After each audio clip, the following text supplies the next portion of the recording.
Kita tugaskan Pancawaluya, aya nu apal teu Pancawaluya teh? Oh, eta mah anu lima cara hidup sehat jeung bagja.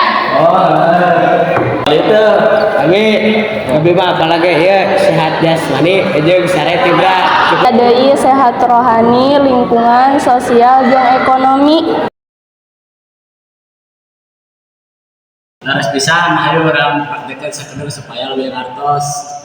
Abis sehat jasmani, abis sok olahraga sareng mom sayuran. Kadrohade sok doa supaya hate weh terang. Sok misian gonta kana tempatna jeung melak tangkal.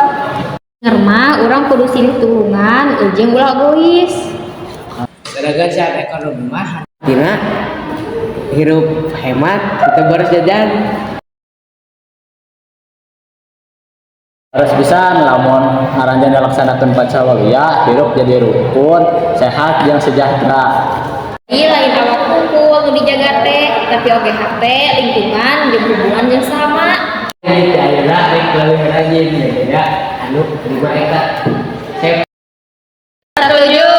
Hayu urang jalankeun Pancawaluya bareng-bareng, ame hirup urang sadayana bagja.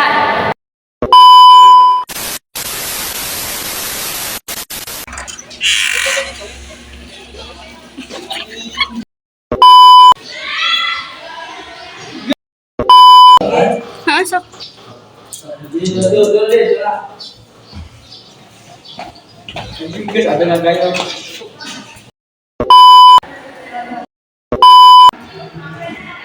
Abi sehat jasmani.